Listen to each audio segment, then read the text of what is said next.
আসসালামু আলাইকুম, welcome back to খাদিজা'স kitchen ওয়ার্ল্ডে। আশা করছি সবাই ভালো আছেন আর আপনাদের সুস্থতা কামনা করে আমি আজকে আপনাদের সাথে শেয়ার করতে যাচ্ছি ফ্রুট কাস্টার্ড।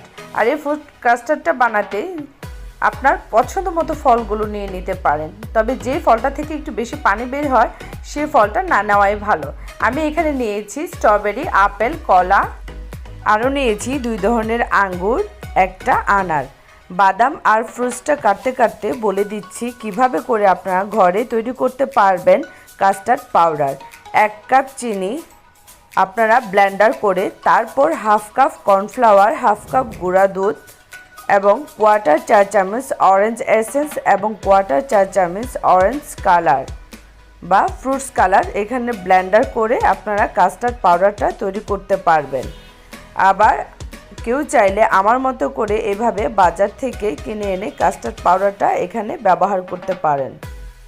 মজার এই কাস্টার্ডটি তৈরি করতে পারেন আপনার গরমের সময়, রোজার সময় বা যে কোনো অকেশনে, বা মেহমানরা বাসায় আসলে তখনও এটা তৈরি করতে পারবেন যদি একটু কষ্ট করে শিখে নেন, এবং এটা খেতেও অনেক মজা। আমি এখানে কতটুকু ফ্রুটস নিচ্ছি সেটা আমি বলে দিচ্ছি। 1 কেজি দুধের জন্য এখানে আপনারা চাইলে 1 কাপ করে ফ্রুটসগুলো নিয়ে নিতে পারেন। আর এখানে আমি যে ফ্রুটসগুলো নিয়েছি সেগুলো আমি কতটুকু নিচ্ছি সেটা আমি আপনাদেরকে সামনে দেখিয়ে দিচ্ছি। আর আমি ফ্রুটসগুলো এখানে এরকম করেই কেটে নিচ্ছি, আপনারা চাইলে আপনাদের নিজেদের মতো করে কেটে নিতে পারেন। দেখুন এখানে আমি কিছু ফ্রুটস নিয়েছি হাফ কাপ করে, আর কিছু নিয়েছি এখানে 1 কাপ করে। বাকি উপকরণগুলো দেখিয়ে দিচ্ছি। নিয়েছি এখানে বাদাম, পছন্দ মতো নিয়ে নিলেই হবে। নিয়েছি এখানে 4 টেবিল চামচ চিনি, 4 টেবিল চামচ কাস্টার্ড পাউডার, 2 টেবিল চামচ কনডেন্স মিল্ক। এখানে নিয়েছি আমি 1 কেজি দুধ।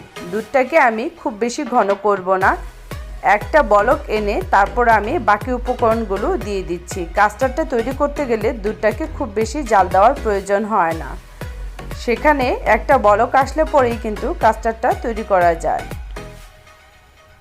আমি এখানে 4 টেবিল চামচ চিনিটাই দিচ্ছি, কারণ কনডেন্স মিল্কে তো চিনি থাকে, এটা আমরা সবাই জানি। আপনারা চাইলে এখানে চিনিটা একটু বাড়িয়ে নিতে পারেন বা কমিয়ে নিতে পারেন। কারো ঘরে যদি কনডেন্স মিল্ক না থাকে সেক্ষেত্রে দেওয়ার প্রয়োজন নেই, আর থাকলে পরে দিয়ে দিতে পারেন। এতে করে কাস্টার্ডের স্বাদটা বেড়ে যায় অনেক গুণে। আমি এখন কাস্টার্ড পাউডারটাকে গুলিয়ে নেব, সেজন্য এখানে আমি দুধ দিয়ে পাউডারটাকে গুলিয়ে নিচ্ছি। ঠিক আমি যেমনটা করে নিচ্ছি এমন করেই করে নিতে হবে। খুব বেশি একটা সময় লাগে না কাস্টার্ডটা হতে। এখন আমি এই কাস্টার্ড পাউডারটা যেটা আমি গুলিয়ে নিয়েছি সেটা আমি এখন দুধে দিয়ে দিচ্ছি। দিয়ে আমি নেড়ে চেড়ে সেটাকে ঘন করে নেব। খুব বেশি যে ঘন করব তা না, আমি দেখিয়ে দিচ্ছি সেটা কেমন থাকবে। ঠিক এরকমটাই থাকবে। যারা বেশি ঘন করতে চান তারা করে নিতে পারেন, বাট আমার কাছে এটাই পারফেক্ট মনে হয়। খুব বেশি একটা ঘন করলে সেটা আর ভালো লাগে না। আমি একটা বাটি নিয়ে নিয়েছি, এখন আমি ফ্রুটসগুলো দিয়ে দিচ্ছি। আপনারা পছন্দ মতো ডেকোরেশনটা করে নিতে পারেন বা যেভাবে ইচ্ছে ফ্রুটসটা দিয়ে নিতে পারেন। চাইলে এভাবেও করে নিতে পারেন, বা আবার কেউ চাইলে ফ্রুটসগুলো সব একসাথে দিয়ে দুধ আর কাস্টার্ড পাউডারের মিশ্রণটা ঢেলে দিতে পারেন। আরও একটা কথা বলে দিচ্ছি, যখন এই কাস্টার্ডটা তৈরি করবেন বা যখন খাবেন তার 4-5 ঘন্টা আগে তৈরি করে নিতে পারেন। আবার একদিন আগেও সেটা তৈরি করে রাখা যাবে না, কারণ এটা ফ্রুটস দিয়ে তৈরি। তাজা তাজা খেতে এটা বেশি ভালো লাগে, তবে এটা ফ্রিজে রেখে ঠান্ডা করে খেতে হবে, ডিপ ফ্রিজে রাখা যাবে না। আশা করছি আপনারা বুঝতে পেরেছেন, আর বুঝতে পারলে সেটা আমার সার্থকতা। আমি ফ্রুটসগুলো দিয়ে দিয়েছি, এখন আমি আবার সেই কাস্টার্ডের মিশ্রণটা ঢেলে দিচ্ছি। আমার এই ভিডিওটি ভালো লাগলে লাইক, শেয়ার, কমেন্ট এবং সাবস্ক্রাইব করতে ভুলবেন না। পাশে থাকা বেল আইকনটি ক্লিক করে দিবেন, পরবর্তী নোটিফিকেশন পেয়ে যাবেন সবার আগে। আর আমার এই ভিডিওটি শেয়ার করবেন আপনার ফ্যামিলি, ফ্রেন্ডস এবং আদার্স পিপলের সাথে। এটা আমি এখন ফ্রিজে রেখে দেব।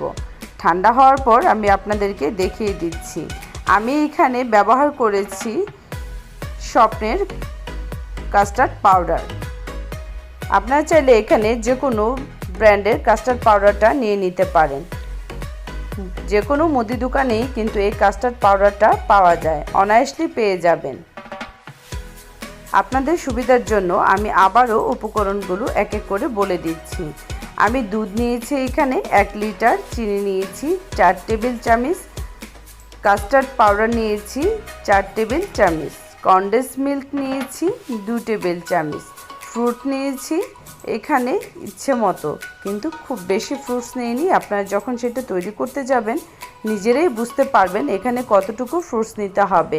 আমি এখানে হাফ কাপ বা 1 কাপ এরকম পরিমাণে ফ্রুটসটা নিয়েছি। আপনারা যখন তৈরি করবেন তখনই বুঝতে পারবেন। যারা ফ্রুটস পছন্দ করেন না তারা চাইলে এইভাবে ফ্রুট কাস্টার্ড বানিয়ে খেতে পারেন। এই ডেজার্টটা অনেক মজার, আমি বললে হবে না, প্লিজ আপনারা তৈরি করে দেখবেন এবং আমাকে কমেন্টে জানাবেন। আজকের মতো এখানেই বিদায় নিচ্ছি। আল্লাহ হাফেজ, সুস্থ থাকবেন।